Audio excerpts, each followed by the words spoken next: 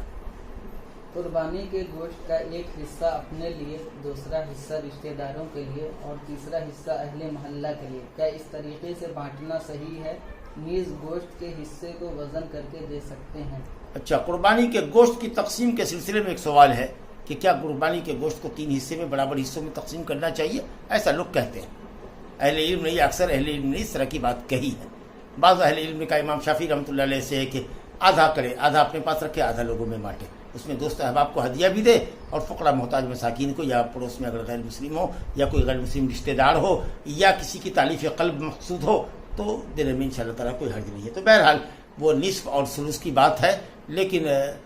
میں سمجھتا ہوں کہ حدیث اس میں کوئی بہت واضح نہیں آئی ہے، اقوال ہی اقوال ہے، صرف آدمی کھائے بھی اور دوسروں کو بھی کھلائے۔ اطعموا فکلوا منہا واطعموا البائس الفقیر فکلوا منہا واطعموا القانع والمعتر، مانگنے والے اور نہ مانگنے والے دونوں کو دو اور کھاؤ بھی۔ تو اگر آدمی 1/3 سے زیادہ کھا لے اور 1/3 سے کم خیرات کرے، یا اسی طریقہ سے اگر چھوٹی فیملی ہے اور اس نے بڑا جانور مثال کے طور پر کیا ہے، وہ چاہتا ہے کہ 1 حصہ 2 حصے کا گوشت اپنے پاس رکھے اور 5 حصہ وہ خیرات کر دے، الحمدللہ گنجائش ہے۔ ایسا کچھ نہیں ہے کہ صاحب وہ بالکل ترازو پر تول کر کے برابر 1 حصے 1/3 حصہ اپنے پاس رکھے، 1/3 دوستوں اور رشتہ داروں کے لیے رکھیں اور 1/3 فقراء اور مساکین کے لیے رکھیں۔ الحمدللہ اللہ کے دن میں اس طرح کی کوئی سختی اور تقید نہیں ہے، آدمی ضرورت کے مطابق رکھے بھی اور خیرات بھی کرے۔ جب فقراء مساکین کی کثرت ہو اور بدحالی کی وجہ سے یا کساد بازاری کی وجہ سے قربانی کم ہوئی ہو، مانگنے والے زیادہ ہوں، تو بڑا حصہ خیرات کرنا چاہیے۔ جس قدر آپ زیادہ حصہ خیرات کریں گے اس قدر زیادہ ثواب ملے گا۔ لیکن اگر آپ کی فیملی بڑی ہو، مثال کے طور پر ہمارے یہاں گھر میں 12-15 آدمی اگر کھانے والے ہیں اور 1 حصہ ہی ہم نے بڑے جانور میں لیا ہے اور ہارڈلی 10 سے 12 کلو گوشت ہی آتا ہے، تو ظاہر ہے کہ 5-6 کلو تو ہمارے ایک وقت کی ضرورت ہے۔ تو اب ظاہر ہے کہ ایسی صورت میں تو آدمی کم خرچ کرے گا اور خیرات کرے گا اور بڑا حصہ اپنے پاس رکھے گا۔ بہرحال وہ جو بھی شکل کرے، کم کرے، زیادہ خرچ کرے، درست ہے، لیکن خود بھی کھائے اور دوسروں کو بھی کھلائے۔ ایسا نہ ہو کہ کل کھا جائے اور ایسا بھی نہیں ہو کہ کل صدقہ کر دے، بلکہ بعض اہل نے کہا کہ اگر کل کھا جائے گا تو کچھ نہ کچھ وہ حصہ اس کو گوشت کا مہیا کرنا ہوگا، چاہے وہ خرید کے لائے یا کہیں سے لائے، اور وہ فقراء اور مساکین کو دے۔ لیکن یہ ہے کہ بہرحال وہ بانٹنے کا بھی عمل ہونا چاہیے، ایسا نہیں کہ صاحب وہ کل کا کل چٹ کر گئے یا پھر کل کا کل دے دیا اور خود بھوکے رہ گئے، ایسا بھی نہیں ہونا چاہیے۔ قربانی کے اور یہ ہے کہ صاحب اگر 3 حصے آپ نے کیے ہیں یا آپ چاہتے ہیں کہ پورا قربانی کا گوشت وزن کر لیں تو اس میں کوئی حرج کی بات نہیں ہے، وہ آپ کا اپنا ذاتی عمل ہے، کر سکتے ہیں آپ یہ جاننے کے لیے کہ صاحب بکرا جو ہم نے خریدا تھا اس میں کتنا گوشت نکلا۔ اگر یہ صرف معرفت کے لیے ہے تو اس میں کوئی حرج کی بات نہیں، شریعت میں کوئی قواعد انشاءاللہ نہیں ہے۔ قربانی کی نیت سے رکھا ہوا جانور قربانی سے قبل بیمار ہو جائے اور بیماری سے شفا یابی کی کوئی امید نہ ہو تو کیا قربانی سے قبل اس کو ذبح کر کے گوشت تقسیم کر دینے سے قربانی ہو جائے گی یا اس کو پھر سے قربانی کرنی پڑے گی؟ قربانی کے لیے جانور خریدا کسی نے یا اپنے پاس پالا اور شرائط کے مطابق ہے وہ جانور، قربانی متعین کر دیا، خرید کر کے آپ نے قربانی کی نیت سے اس کو خریدا یا متعین کر دیا اپنے جانوروں میں سے کہ یہ جانور ہم قربان کریں گے۔ اب اس جانور کی حیثیت جب آپ نے متعین کر دیا یا قربانی کی نیت سے خرید لیا تو اس جانور کی حیثیت موقوف جانور کی ہوگی، اللہ کے راستے کا وہ موقوف ہے۔ لہٰذا اگر وہ بیمار بھی ہے اور قربانی کے دن تک وہ زندہ ہے تو آپ اس کو بسم اللہ اللہ اکبر ذبح کیجیے، قربانی آپ کی ہو جاتی ہے۔ لیکن اگر وہ بیمار ہے اور آپ یہ چاہتے ہیں کہ ہم اس کو ذبح کر کے گوشت لوگوں میں تقسیم کر دیں یا بیچ دیں اور اس سے اچھا صحت مند بکرا خریدیں تو آپ کے لیے یہ بھی گنجائش موجود ہے۔ لیکن اگر آپ اسی بیمار بکرے کو بھی کرنا چاہتے ہیں تو آپ کر دیجیے، کیونکہ وہ بیمار بنا ہے یا بیمار پڑا ہے یا اس کی ٹانگ ٹوٹی ہے قربانی سے کے لیے متعین کر دینے کے بعد اس میں آپ کی طرف سے کوئی تفریط اور کوئی کوتاہی نہیں ہے، تو جیسا بھی جانور کچھ ہے اگر سلامت ہے زندہ ہے تو آپ ذبح کریں۔ لیکن اگر آپ کو یہ اندیشہ ہے کہ وہ مر جائے گا اور نماز عید سے قبل آپ قربانی کی نیت سے کر دیں گے تو وہ قربانی نہیں ہوگی، کیونکہ قربانی کا ایک وقت متعین ہے، قربانی کا وقت متعین ہے، نماز عید الاضحیٰ کے بعد سے لے کر 13 کی شام تک کر دی ہے۔ لیکن اگر نماز عید سے قبل اگر کسی نے کر دیا، چاہے کسی عذر کے بنیاد پر کیا ہو کہ جانور مر جائے گا یا ایسے ہی گوشت کی خواہش تھی جیسے ابھی بردہ بن نیار نے کیا تھا، تو وہ قربانی نہیں ہوگی، قربانی اس کی جگہ پر پلٹانی پڑے گی اس کو۔ کیا پورے عشرے روزہ رکھ سکتے ہیں؟ یہ ایک مسئلہ ہے کہ کیا پورے عشرے اول میں ذی الحجہ کے، تو عشرہ بولتے ہیں پہلے عشرے کا روزہ، لیکن ظاہر ہے کہ عشرہ 10 دن کا ہوتا ہے اور 10ویں تاریخ جو ہے یوم النحر اس دن کا روزہ حرام ہے، اور اسی طریقے سے ایام تشریق کے روزے بھی 11 12 13 کے حرام ہے، الا یہ کہ حاجی حج تمتع کیے ہوا ہو اور وہ دم نہیں دے سکتا ہو تو وہ 3 روزہ حج کے دنوں میں رکھے گا اور 7 روزہ گھر لوٹنے کے بعد۔ بہتر یہ ہے کہ وہ 3 روزے رکھ لیے جائیں عرفہ سے قبل، 6 7 8 ذی الحجہ کے روزے، اور نہیں اگر رکھ سکا ہے تو ثلاثت ایام فی الحج پر عمل کرتے ہوئے 11 12 13 ایام تشریق کے روزے رکھے گا وہ حاجی جس نے حج تمتع کیا ہے۔ اس کے علاوہ کسی اور کے لیے روزہ رکھنا جائز نہیں ہے۔ تو یوم النحر اور ایام تشریق کے روزے عام لوگوں کے لیے حرام ہے۔ اب 1 تاریخ سے لے کر 9 تاریخ تک کا میں سمجھتا ہوں کہ سائل کا مطلب یہ کہ 1 تاریخ سے لے کر 9 تاریخ تک کے روزے رکھ سکتے ہیں کہ نہیں، الحمدللہ روزہ رکھ سکتے ہیں، اور افضل روزہ ہوگا نفلی روزوں میں، کیونکہ نبی صلی اللہ علیہ وسلم کی حدیث شروع مجلس میں نے تمہیدی کلمات میں آپ کے سامنے پیش کی تھی، جو صحیح بخاری کی روایت ہے حضرت عبداللہ بن عباس رضی اللہ عنہ سے کہ نبی صلی اللہ علیہ وسلم نے فرمایا ما من ایام العمل الصالح فیها احب الی اللہ من هذه الايام، ایام العشر، ان 10 دنوں میں کیے جانے والے عمل سے کوئی بھی عمل دوسرے دنوں کا اللہ کو زیادہ پسندیدہ نہیں ہے، اور عمل صالح کے اندر روزہ ماشاءاللہ بڑا اہم عمل ہے اور سر فہرست آنے والے عملوں کے اندر ہے۔ باقی رہا کہ کیا نبی صلی اللہ علیہ وسلم کے فعل سے روزہ ثابت ہے کہ آپ نے 1 سے لے کر 9 تک روزہ رکھا ہے کہ نہیں رکھا ہے، تو صحیح مسلم میں اما عائشہ رضی اللہ عنہ سے روایت ہے کہ آپ نے عشرہ ذی الحجہ کا یعنی 1 سے لے کر 9 تاریخ کا کبھی روزہ نہیں رکھا، یا میں نے ان کو روزہ رکھتے ہوئے نہیں دیکھا، جبکہ ابو داؤد میں، ترمذی میں، مسند احمد وغیرہ میں روایت حضرت حفصہ رضی اللہ عنہ سے ہے کہ نبی صلی اللہ علیہ وسلم کان یصوم ذی الحجہ کے 9 دنوں کا روزہ رکھتے تھے۔ حدیث میں کلام ہے اہل علم کا۔ بہرحال الحمدللہ ہمارے لیے حضرت عبداللہ بن عباس کی جو عمومی روایت ہے کہ ایام عشرہ ذی الحجہ کے اندر یعنی 1 تاریخ سے لے کر کے 9 تاریخ تک کیے جانے والے اعمال یعنی روزہ خاص کے بالذات بقیہ دنوں میں سال کے تمام نفلی روزوں کے مقابلے میں افضل ہیں، کسی بھی دن رکھا جائے اس سے بہتر ہے۔ تو الحمدللہ یہ حدیث اپنے عموم کے اعتبار سے 1 تاریخ سے لے کر 9 تاریخ تک کے روزوں کی مشروعیت اور افضلیت پر دلالت کرنے کے لیے قائم ہے۔ اور اگر اتنی توفیق نہ ہو یا کوئی نہ رکھنا چاہے تو بطور خاص 9 کا روزہ، 9 ذی الحجہ جس کو یوم عرفہ کہتے ہیں، وہ یوم التاس ہے، 9 ذی الحجہ کا روزہ، اس کے لیے تو صراحت موجود ہے۔ ابو قتادہ انصاری رضی اللہ عنہ کی حدیث ہے صحیح مسلم میں، صوم یوم عرفہ انی احتسب علی اللہ ان یکفر السنۃ الماضیہ والسنۃ القابلہ، او کما قال صلی اللہ علیہ وسلم کہ صوم عرفہ 9 ذی الحجہ کا روزہ 1 سال گزشتہ اور 1 سال آئندہ کے گناہوں کا یعنی صغائر کا، چھوٹے گناہوں کا کفارہ ہے۔ اللہ موفق، اللہ تعالیٰ ہمیں اور آپ کو روزہ رکھنے کی توفیق عطا فرمائے۔ ایک جانور جیسے گائے، بکری وغیرہ میں کتنے لوگ شریک ہو سکتے ہیں؟ 7 آدمی شریک ہو سکتے ہیں، 7 آدمی۔ اونٹ کے سلسلے میں روایت ہے 10 کی بھی، بعض اہل علم نے، علماء اہل حدیث نے 10 کہا ہے، لیکن جمہور امت کے علماء نے اونٹ کے اندر بھی 7 کی ہی قربانی کو درست کیا ہے، اور کچھ کہتے ہیں کہ نہیں، ہدی میں، ہدی جو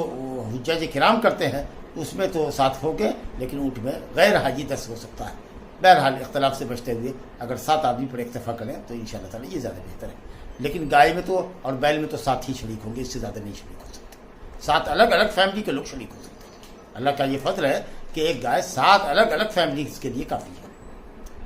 باقی رہا کہ ایک بکرا ایک فیملی کے لیے ہے، چاہے ایک فیملی میں جتنے بھی لوگ ہوں، ایک چولہے کے اندر جتنے بھی، ایک گھاٹی میں جتنے بھی لوگ، ایک گھر میں جتنے لوگ، 100 سے زائد بھی ہوں تو کافی ہے الحمدللہ۔ جیسا کہ ابو ایوب انصاری کہتے ہیں کہ ہم گھر میں ایک قربانی اپنے پورے اہل و عیال کی طرف سے کرتے تھے۔ بہرحال گائے میں اور اونٹ میں 7 آدمی یہی افضل ہے، 7 سے زیادہ درست نہیں۔ قربانی نہ کرے، عید کی نماز نہ پڑھے اور قربانی کرے تو کیا قربانی جائز ہے؟ عید کی نماز نہ پڑھے اور قربانی کرے، عید کی نماز کا حکم کیا ہے؟ اگر یہ جان لے گے تو جواب آسان ہے۔ اکثر اہل علم نے کہا کہ فرض کفایہ ہے،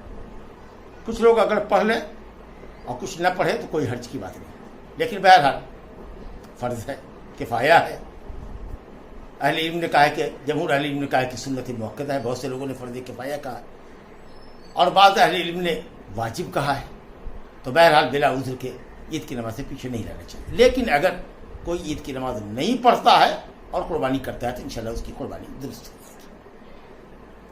کیا یہ صحیح ہے کہ شیخان رضی اللہ عنہما کبھی جان بوجھ کر قربانی نہیں کرتے تھے؟ جی ایسا ثابت ہے کہ حضرت ابوبکر صدیق اور حضرت عمر فاروق رضی اللہ عنہما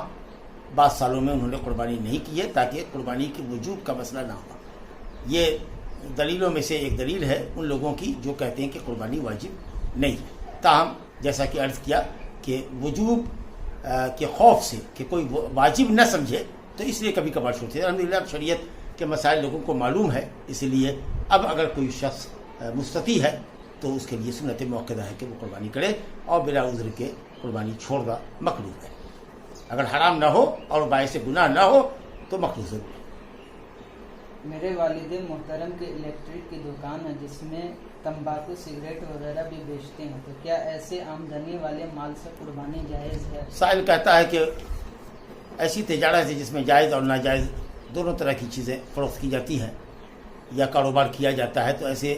مال سے جو مخلوط مال ہو، جس میں حلال کے ساتھ حرام بھی لگا ہو، ملا ہو، شامل ہو، اس کی قربانی، اس سے قربانی کا جانور لیا جا سکتا ہے، قربانی کی جا سکتی ہے۔ جواب ہے کہ نہیں، ان اللہ طیب لا یقبل الا طیبا، اللہ پاک ہے، پاکیزہ مال کو قبول کرتا ہے، اس سے حلال کاروبار سے ہی اور حلال اشیاء کی خرید و فروخت کے ہی پیسے سے قربانی کی جائے گی۔ ویسے اس مسلمان کو اللہ سے ڈرتے ہوئے حرام کی تجارت چھوڑنی چاہیے، اس پر واجب ہے کہ وہ خود بھی حلال کھائے، اپنے بچوں کو بھی حلال کھلائے۔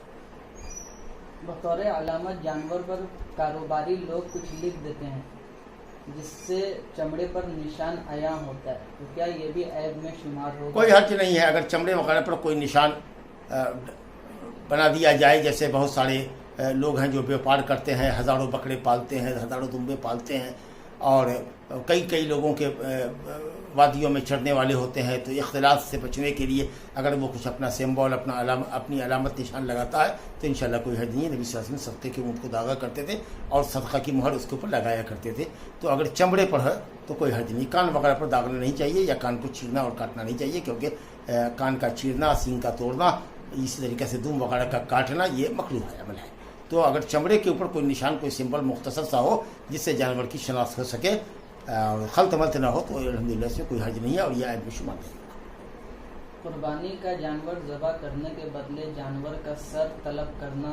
یا ذبح کرنے کے بدلے پیسہ لینا کیسا ہے؟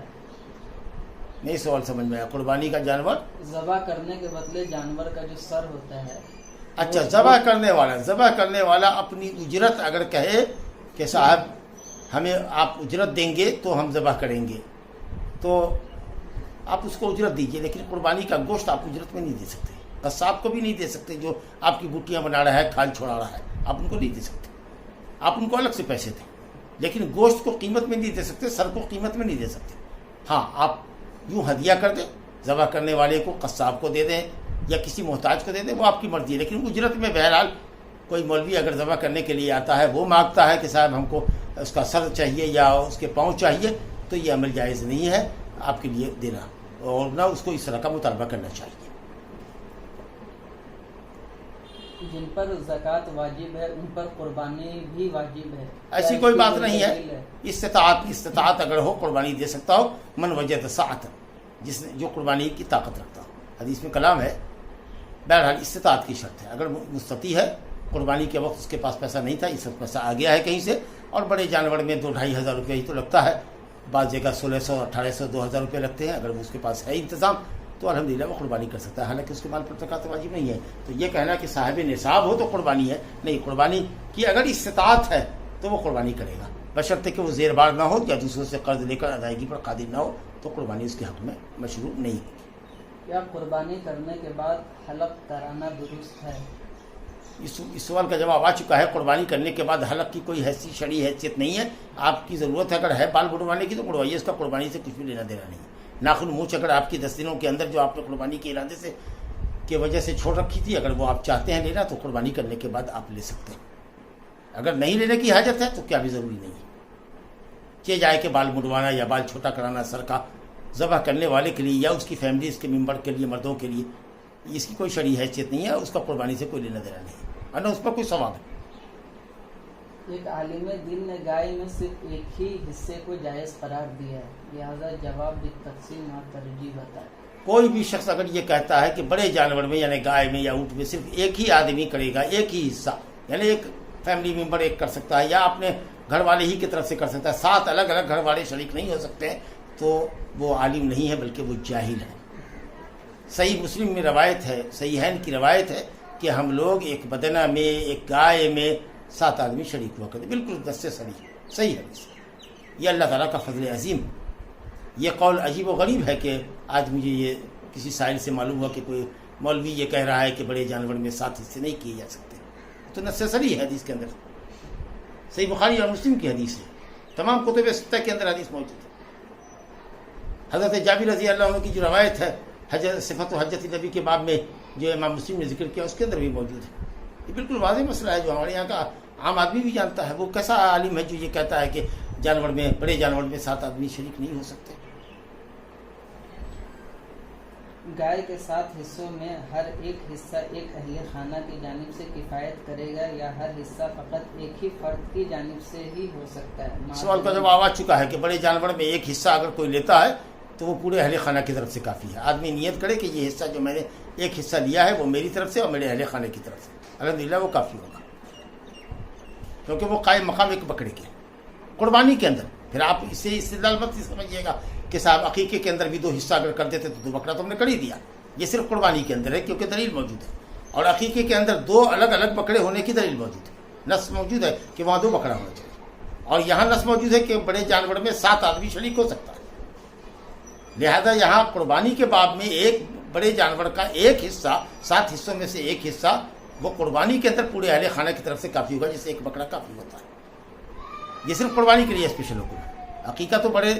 جانور کا تو غیر مسنون ہے، مسنون ہے ہی نہیں، لیکن اگر کرتے ہیں جمہور اہل علم کر دی تو پورا ایک جانور دینا ہوگا۔ اور سنت سے یہ ہے کہ صاحب لڑکے کی طرف سے 2 بکرا ہونا چاہیے اور لڑکی کی طرف سے 1 بکرا ہو یا بکری ہو، مذکر مؤنث دونوں برابر۔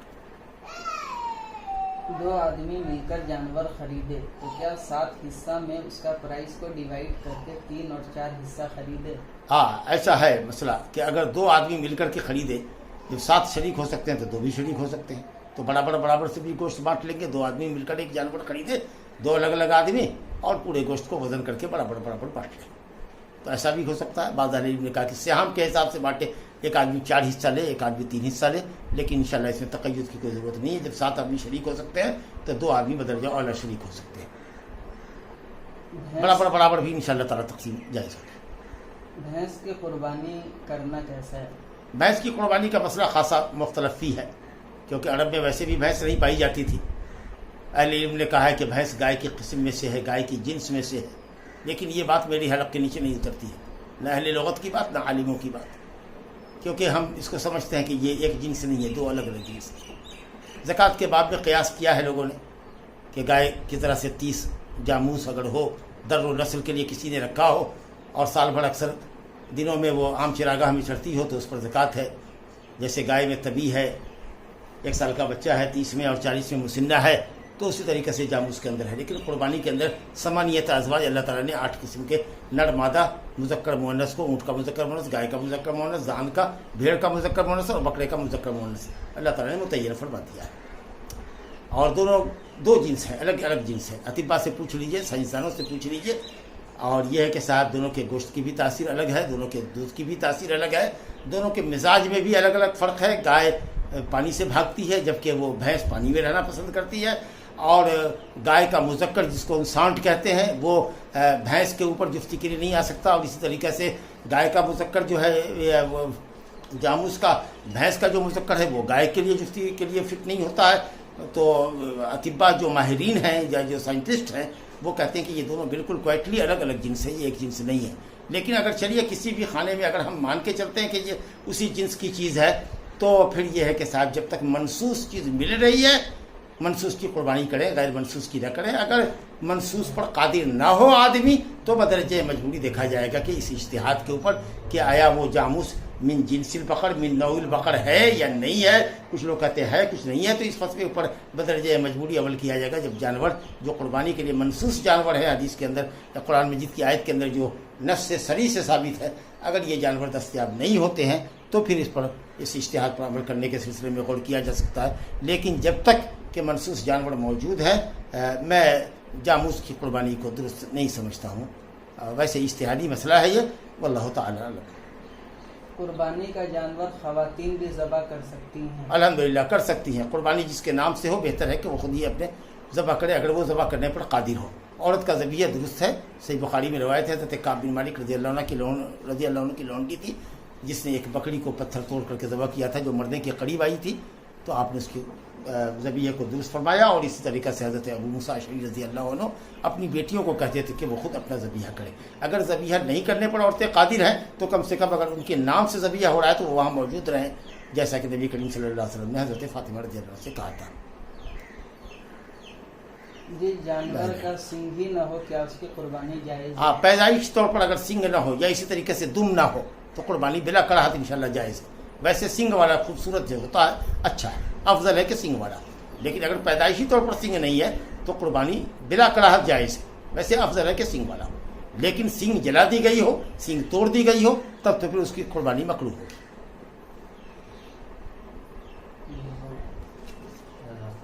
هذا وبالله التوفيق وصلى الله وسلم وبارك على عبده ورسوله نبينا محمد وعلى آله وصحبه أجمعين والعلم عند الله سبحانه وتعالى.